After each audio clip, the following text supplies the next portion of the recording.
Well, here's a historic moment in the news for you. As of just a few moments ago, President Donald J. Trump becomes the first president in the history of the United States of America to be impeached not once, but twice. It's now official. You could see here the vote totals, and I'll play the video for you of the vote count on the House floor. And then we'll talk about what happens next, both what we think is going to happen and what you think or want to happen next after this. But here is the vote totals as this rolled in. On this vote, the ayes are 232, the nays are 197. The resolution is adopted. Without objection, the motion to reconsider is laid upon the table. Congratulations. That's that. House votes on second impeachment of President Trump. That's it. What now? That's it, says Nancy Pelosi. And it was all but a certainty before this vote was cast. Now, let's go back there and take a look and see what the end totals were. You can see that 222 Democratic House members voted yay to HRES 24, which was the second impeachment of President Trump. Republicans, they ended up swinging 10 to the yay side. So 10 House Republicans voted yes on impeachment for President Trump. Nay, 197, and 4 went weak-kneed with a no vote.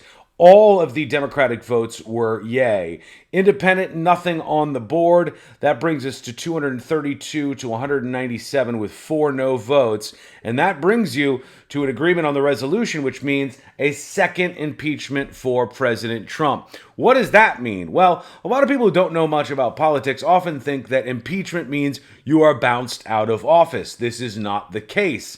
Impeachment is something that happens in the House of Representatives. This would head for a trial and potentially a conviction in the Senate. And if you were convicted in the Senate, you could be removed from office. You could also be set up so you could never run for office again, which some politicians have been pushing for in both the House and the Senate. The idea that Trump could not run for re-election 4 years from right now. That would be big for some of these folks. Now, will it happen? Well, McConnell has already said he will not reconvene the Senate early for an impeachment trial. What does that mean? Well, that means that this is sort of game, set, match as far as removing Trump from office before the 20th, because they're not going to be back and have any time to get this done. So you've got McConnell pulling the levers here, Lindsey Graham and others pulling the levers, saying that this will freeze right here. Now, it's still possible that the Senate, with the new senators coming into play and the Democrat control coming into play, which will put GOP leader and Senate Majority Leader Mitch McConnell in the Senate Minority Leader position.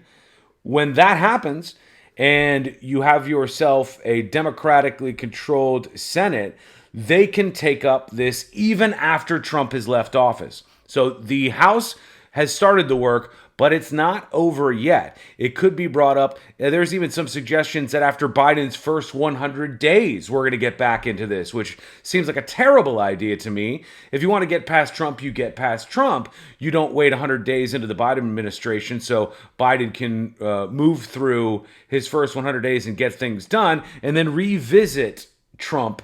I don't know what good that ends up doing. But you could still have a situation where this eventually does reach the Senate, and you could have a ruling where senators decide to convict. And remember, Democrats with Kamala Harris as the tie-breaking vote will have the ability to do that. And they can also say that he is disqualified from running again 4 years from now.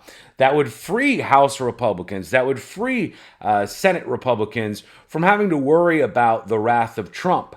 But what about the wrath of Trump supporters? Therein lies the problem. Now, everybody very quickly kind of scurried off the floor. I mean, you noticed that as this was going down. On this vote, the ayes are 232, the nays are 197. The resolution is adopted. Without objection, the motion to reconsider is laid upon the table. That's it. There you go. And they're even saying, that's it? Is that it? Or did we do it? Yes, that's it for now.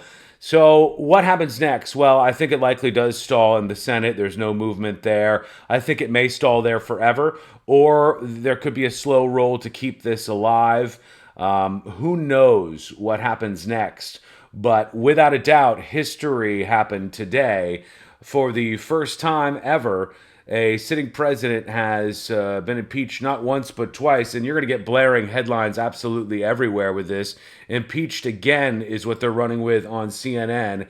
Check Drudge, we see impeached again, and lots of screaming headlines there. Go over to NBC News and see the reaction there. Trump impeached a second time, accused of inciting deadly Capitol riot. Go over to abcnews.com and see the headline there. And we see again Trump impeached for the second time. They're rolling live coverage on this, as most of the networks are. CBS News will be one of our last stops here. CBS says they're live as well, and the House vote to impeach Trump.